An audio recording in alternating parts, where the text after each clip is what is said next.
जी बेटा, तो जैसे हम बात कर रहे थे एडवर्ब्स के टेस्ट डिस्कशन की। देखिए मैं दोबारा अपनी बात बोल रहा हूँ कि एडवर्ब का जो टेस्ट आपने किया है, जो प्रैक्टिस टेस्ट किया है, वो एक्चुअल में 40 क्वेश्चंस नहीं है, ये 40 रूल्स हैं।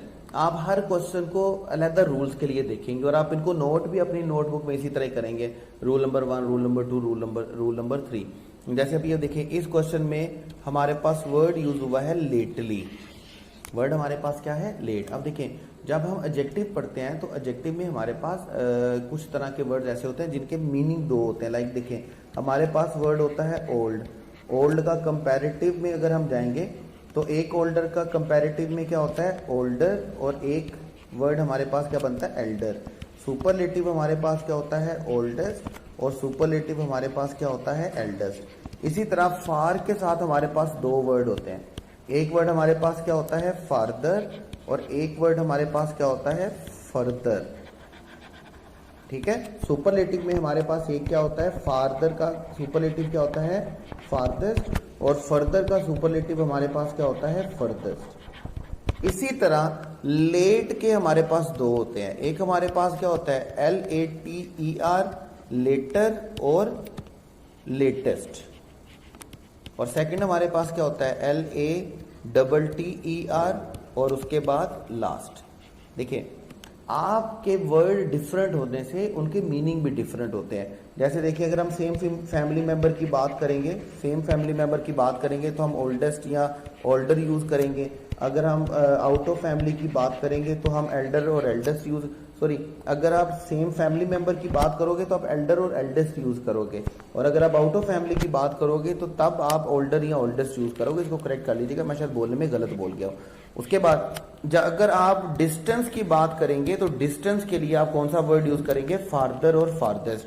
और अगर आप प्रोसीडिंग की बात करेंगे तो प्रोसीडिंग के लिए आप कौन सा वर्ड यूज करेंगे? फर्दर और फर्देस्ट का। इसी तरह अगर आप पोजीशन की बात करेंगे तो पोजीशन के लिए आप कौन सा वर्ड यूज करेंगे? लेटर और लास्ट। और अगर आप टाइम की बात करेंगे तो आप कौन सा वर्ड यूज करेंगे? लेटर और लेटेस्ट। लेकिन यहां पे जो वर्ड लिखा हुआ है बेटे लेटली, देखिए 3 वर्ड आप पहचान याद रखिएगा जिनका एडजेक्टिव और एडवर्ब सेम होता है। लाइक देखिए, फास्ट वर्ड एडजेक्टिव में भी फास्ट होता है और एडवर्ब में भी क्या होता है? फास्ट होता है। हार्ड एडजेक्टिव में भी हार्ड होता है और एडवर्ब में भी क्या होता है? हार्ड होता है। इसी तरह लेट एडजेक्टिव में भी लेट होता है और एडवर्ब में भी क्या होता है? लेट होता है। अगर आप हार्डली का एडवर्ब बनाते हो हार्डली, तो इसका मतलब हमारे पास क्या होता है? स्कार्सली। इसका मतलब ऐसा नहीं होता, जैसे अगर आप देखें, अगर आप कहेंगे ही इज वर्किंग हार्डली, तो ही इज वर्किंग हार्डली का मतलब ये नहीं कि वो बड़ी मेहनत से काम कर रहा है। ही इज वर्किंग हार्डली का मतलब क्या होगा? ही इज वर्किंग हार्डली का मतलब क्या होगा कि वो मुश्किल ही काम कर रहा है, उससे काम हो नहीं पा रहा या वो काम करना नहीं चाहता, वो बड़ी मुश्किल से काम कर रहा है। इसी तरह लेटली का मामला है। अगर आप लेट को लेटली बनाएंगे तो लेटली का मतलब आपके पास क्या होगा? रिसेंटली। लेटली का मतलब आपके पास क्या होगा? रिसेंटली। लेकिन अगर वक्त पे देर से आने के लिए आप वर्ड यूज करेंगे, टाइम के लिए वर्ड यूज करेंगे, तो आप कौन सा वर्ड यूज करेंगे? लेट का। यानी कि अगर आप इस सेंटेंस को ठीक करना चाहेंगे तो आप बोलेंगे she was heavily fined last month for coming late. Lately का मतलब आपके पास क्या होता है? रिसेंटली। हार्डली का मतलब क्या होता है? स्कार्सली। ये कुछ वर्ड आपके पास ऐसे होते हैं जो आपके पास एडजेक्टिव और एडवर्ब में सेम होते हैं। फास्ट एडजेक्टिव में भी फास्ट है, एडवर्ब में भी फास्ट है। हार्ड एडजेक्टिव में भी हार्ड है, एडवर्ब में भी हार्ड है। उसके बाद लेट एडजेक्टिव में भी लेट है और एडवर्ब में भी क्या है? लेट है। अगर आप लेट का लेटली बनाते हैं तो मीनिंग चेंज हो जाता है। लेटली का मीनिंग क्या होगा? रिसेंटली। इसी तरह अगर आप हार्ड का एडवर्ब बनाते हैं हार्डली, तो मीनिंग चेंज हो जाता है और मीनिंग क्या बन जाता है उसका? स्कार्सली। तो आपको ये देखना है कि सेंटेंस में हमें एडजेक्टिव चाहिए तो हार्ड होना चाहिए, एडवर्ब चाहिए तो हार्ड होना चाहिए। लेकिन अगर रिसेंटली के मीनिंग में लेना तो फिर हमारे पास वर्ड लेटली होगा। इसी तरह अगर हमारे पास स्कार्सली के लिए वर्ड देखना तो फिर हमारे पास क्या होगा? हार्डली होगा। ये दोनों रूल, दोनों बातें आपने याद रखनी है। उसके बाद है जी question number 6, I am too glad to receive. अब देखिए, आप अगर कोई भी स्ट्रक्चर बोलते हैं तो आपके पास स्ट्रक्चर टू एडजेक्टिव और उसके बाद आपके पास क्या होता है? Too plus first form. यानी कि आप सेंटेंस बोलेंगे, आप बोलेंगे the patient is too weak to walk, मरीज इतना कमजोर है कि चल नहीं सकता।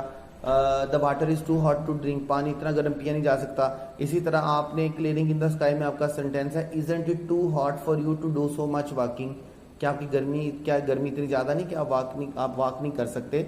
इसी तरह डाइंग सन में आपने एक सेंटेंस पढ़ा, आपने डाइंग सन में पढ़ा है for stars are far too hot for life to exist on them, सितारे इतने ज्यादा गर्म है कि उन पर जिंदगी मार्ज वजूद में नहीं आ सकती है। अगर आप इसी ट्रांसलेशन पे चलेंगे तो आपके पास क्या बनता है, I am too glad to receive, मैं इतना खुश हूं कि मैंने रिसीव ही नहीं कर सकता या मैंने रिसीव ही नहीं किया अपने ऑफर को। ऐसा नहीं है। टू आप याद रखेंगे, टू नेगेटिव वर्ड होता है, नेगेटिव फीलिंग के लिए, नेगेटिव एडजेक्टिव के लिए यूज होता है। हमें यहाँ पे टू यूज नहीं करना है, यहाँ पर हमें कौन सा वर्ड यूज करना है बेटे, वेरी का। सेंटेंस करेक्ट करेंगे तो क्या बनेगा, आई एम वेरी ग्लैड, क्योंकि ग्लैड क्या है, एडजेक्टिव की कौन सी डिग्री है, पॉजिटिव डिग्री। और पॉजिटिव डिग्री के लिए हम क्या यूज करते हैं, वेरी। अगर कंपैरेटिव डिग्री होती तो हम क्या यूज करते हैं, मच। तो टू के बारे में आपने याद करना है, two is a negative term, हम नेगेटिवली यूज करते हैं तो टू का यूज करते हैं। उसके बाद her failure is too much painful, ठीक है। अभी दो वर्ड हमारे पास होते हैं, एक एक्सप्रेशन हमारे पास क्या होता है, टू मच, और एक एक्सप्रेशन क्या होता है, मच टू, ठीक है। टू मच हम तब यूज करेंगे, टू मच हम तब यूज करेंगे जब हम क्या लिखेंगे, नाउन, और मच टू हम तब यूज करेंगे जब हम क्या लिखेंगे, एडजेक्टिव। यानी कि अगर आपके सेंटेंस में टू मच का वर्ड लिखा हुआ है तो आपने फौरन देखना है कि उसके बाद कौन सा वर्ड लिखा हुआ है। अगर तो वो नाउन है तो फिर तो हमें कोई प्रॉब्लम नहीं, फिर तो ठीक है। लेकिन अगर वो एडजेक्टिव है तो फिर प्रॉब्लम्स ही प्रॉब्लम्स है। फिर मच टू की जगह पर हमें हमारे पास क्या होना चाहिए, टू मच की जगह पर हमारे पास क्या होना चाहिए, मच टू। जैसे ही हमारे पास सेंटेंस है her failure is too much painful. अब टू मच जो है वो नाउन के लिए यूज किया जाता है, यहाँ पर किसके लिए यूज किया हुआ है, एडजेक्टिव के लिए यूज किया हुआ है। तो हम यहाँ पे टू मच को छोड़ के हमें यहाँ पर क्या लिखना होगा, मच टू, ठीक है। तो दोनों एक्सप्रेशन आपने याद रखने हैं, टू मच और much too. Too much noun के लिए होता है और मच टू एडजेक्टिव के लिए। उसके बाद बेटे क्वेश्चन नंबर 9 है, the amount that the company has paid to dependents of the dead worker is fairly justified. देखिए दो वर्ड आपने याद रखने हैं, एक वर्ड आपके पास क्या होता है, फेयरली, और एक आपके पास वर्ड क्या होता है, रादर।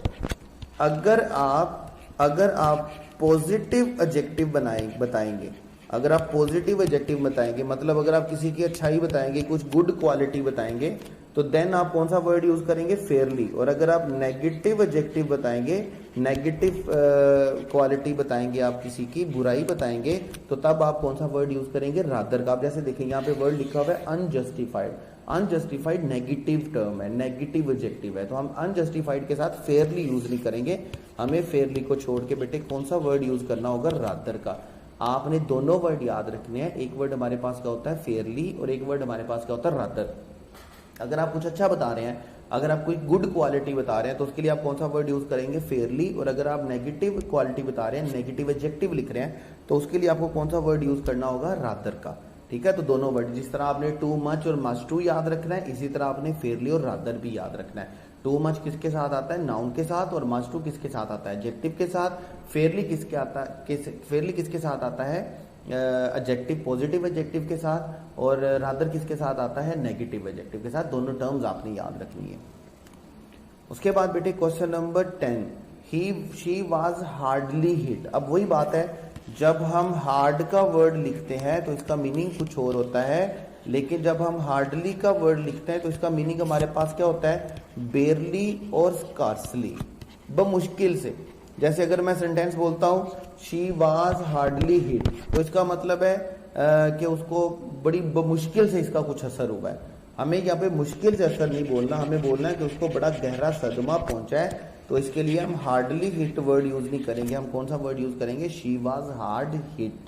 सख्ती के लिए, सख्त मेहनत के लिए, सीवियर होने के लिए, इंटेंसिटी के लिए हम कौन सा वर्ड यूज करते हैं, हार्ड का। और बेरली और स्कार्सली के मीनिंग के लिए हम कौन सा वर्ड यूज करते हैं, हार्डली का। उसके बाद बेटे नेक्स्ट क्वेश्चन आपके पास, when carefully examined it was found that there were some missing pieces. आपने याद रखना है, केयरफुली वर्ड जो है ये हमारे पास क्या है, एडवर्ब ऑफ मैनर। और एडवर्ब ऑफ मैनर को हमने हमेशा कहां पर लिखना है, वर्ब के बाद। आप व्हेन केयरफुली एग्जामिन्ड नहीं लिखेंगे, आप क्या लिखेंगे, व्हेन एग्जामिन्ड केयरफुली। आपको एग्जामिन्ड पहले लिखना होगा और आपको केयरफुली बाद में लिखना होगा। मतलब हम ऐसा तो नहीं बोल सकते ही इज ऑनेस्टली डूइंग, हमें क्या बोलना होगा, हमें ऑनेस्टली डूइंग नहीं बोलना, हमें क्या बोलना होगा, he is doing his duty honestly. हमें एडवर्ब ऑफ मैनर बाद में लिखना होता है और वर्ब पहले लिखना होता है। तो जब हम वर्ब पहले लिखेंगे, एग्जामिन्ड पहले लिखेंगे, तो हमें केयरफुली बाद में लिखना। तो केयरफुली एग्जामिन्ड नहीं होगा, क्या होगा, एग्जामिन्ड केयरफुली। याद रखिएगा, भूलना नहीं है इसको। क्वेश्चन नंबर 12 में until you do not apologise. देखिए नेगेटिव स्टार्टर, एक टर्म आप लिखेंगे अपने पास, एक हेडिंग देंगे छोटी सी और आप इसको क्या बोलेंगे, नेगेटिव स्टार्टर। नेगेटिव स्टार्टर क्या है, अगर आपका सेंटेंस स्टार्ट हो रहा है अनटिल से, अगर आपका सेंटेंस स्टार्ट हो रहा है अनलेस से, अगर आपका सेंटेंस स्टार्ट हो रहा है नॉट ओनली से, अगर आपका सेंटेंस स्टार्ट हो रहा है नेवर से, अगर आपका सेंटेंस स्टार्ट हो रहा है हार्डली से, अगर आपका सेंटेंस स्टार्ट हो रहा है बेयरली से, अगर आपका सेंटेंस स्टार्ट हो रहा है स्कार्सली से, और अगर आपका सेंटेंस स्टार्ट हो रहा है नॉट वन से, या आपका सेंटेंस स्टार्ट हो रहा है जैसे कि क्लियरिंग इन द स्काई में हुआ ओनली ट्वाइस। और ओनली ट्वाइस वाला सेंटेंस अगर आपको याद हो तो आपके पास क्या है, only twice did my father stop, only twice did my father stop. अब जैसे ही आपका सेंटेंस नेगेटिव स्टार्टर से स्टार्ट होगा तो उसके बाद आपको पहले हेल्पिंग वर्ब लिखना होगा, सब्जेक्ट बाद में लिखना होगा। यानी कि अगर आप इस सेंटेंस को ठीक करेंगे तो ये आपके पास क्या आएगा, अनटिल डू यू। पहली बात ये आपके पास क्या आएगा, अनटिल डू यू। और दूसरी बात आपने ये याद रखनी है, अभी जो मैं नेगेटिव स्टार्टर की बात कर रहा हूं वह अनटिल नॉट या नॉट अनटिल। उस सूरत में हमने क्या करना है, अनटिल और अनलेस के बाद हम वैसे नेगेटिव एक्सप्रेशन यूज नहीं करते, तो अनटिल के बाद हमें डू नॉट यूज नहीं करना है। लेकिन अगर आपका सेंटेंस अनटिल नॉट से स्टार्ट होता है, नॉट अनटिल से स्टार्ट होता है, तो आपने याद रखना है उसके बाद आपका पहले सब्जेक्ट, पहले हेल्पिंग वर्ब आएगा और हेल्पिंग वर्ब के बाद आपके पास क्या आएगा, सब्जेक्ट आएगा। मतलब अगर आप ओनली ट्वाइस वाला सेंटेंस पढ़ते हैं, ओनली ट्वाइस में डिड पहले आएगा, सब्जेक्ट बाद में आएगा। अब यहाँ पर एक बात तो यह है कि अनटिल और अनलेस के बाद हम नेगेटिव एक्सप्रेशन यूज नहीं करते हैं, ठीक है। ये होना चाहिए अनटिल यू अपोलोजाइज, ये एक सेंटेंस करेक्ट इस तरह होना चाहिए। लेकिन अगर ये सेंटेंस होगा नॉट अनटिल, तो फिर ये अनटिल नॉट होगा, तो फिर ये क्या बनेगा, नेगेटिव स्टार्टर। और नेगेटिव स्टार्टर की सूरत में हमें ये सेंटेंस कैसे लिखना होगा, मैं बोलूंगा नॉट अनटिल डू यू। पहले हमें सब्जेक्ट नहीं लिखना, पहले हमें क्या लिखना है, हेल्पिंग वर्ब, और दूसरे नंबर पर हमें क्या लिखना है, सब्जेक्ट लिखना है। दोनों बातें आपने याद रखनी है। अनटिल और अनलेस के बाद हमें नेगेटिव एक्सप्रेशन नहीं लिखना, पहली बात। और अगर सेंटेंस आपका इन में से किसी एक एक्सप्रेशन से स्टार्ट होता है, नॉट अनटिल से, नॉट अनलेस से, या अनटिल नॉट से, या अनलेस नॉट से, not only say, never say, hardly से, बेयरली, स्कार्सली, नॉट वंस से, ओनली ट्वाइस से, तो उसके बाद पहले आपका हेल्पिंग वर्ब आएगा और हेल्पिंग वर्ब के बाद आपके पास क्या आएगा, सब्जेक्ट आएगा। ये स्ट्रक्चर आपने याद रखना है नेगेटिव स्टार्टर के साथ। क्वेश्चन नंबर 13 है, शी डिनाइड डैट। अब जब डिनाइड बोल दिया है तो डिनाइड के साथ नॉट लिखना जरूरी नहीं है, बल्कि नहीं लिखेंगे, ये डबल नेगेटिव होता है। She denied that she was not present, इसका मतलब है वो इस बात से मना थी, उसने ये बात से इनकार किया कि वो प्रेजेंट नहीं थी। इसका मतलब शी वाज प्रेजेंट देयर, ठीक है। तो अभी आपके पास नेगेटिव नेगेटिव पॉजिटिव होता है, आपने पॉजिटिव नहीं करना है उसको।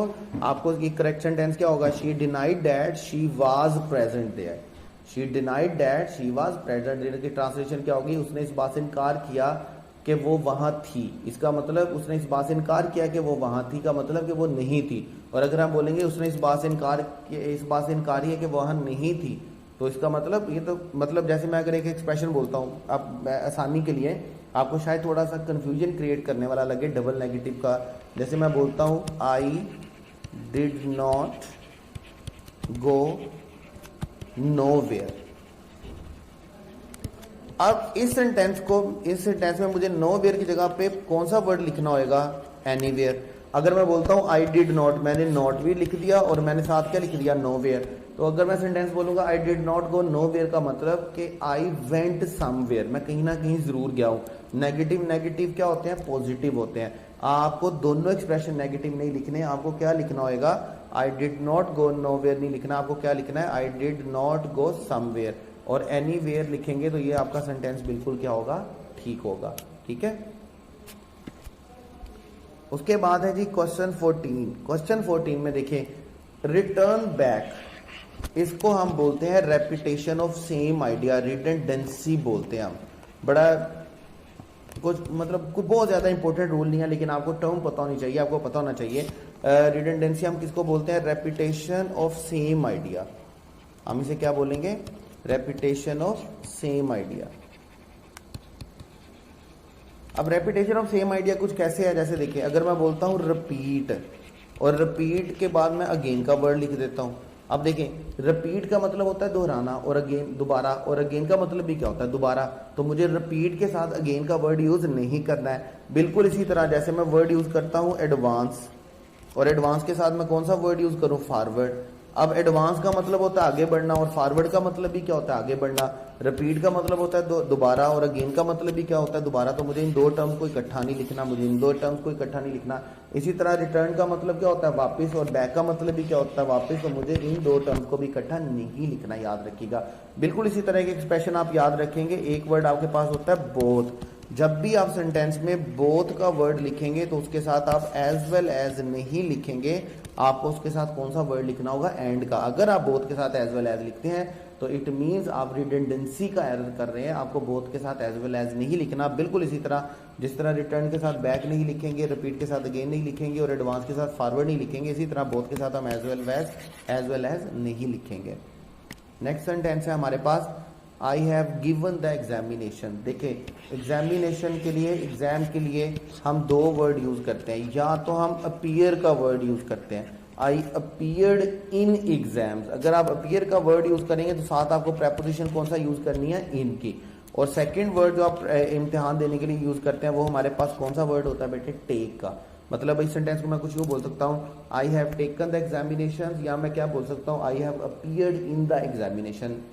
इम्तिहान में बैठने के लिए, एग्जाम हॉल में बैठने के लिए, पेपर देने के लिए आप दो वर्ड यूज करते हो, अपीयर का और टेक का। आप गिवन का वर्ड यूज नहीं करते हैं, याद रखिएगा। तो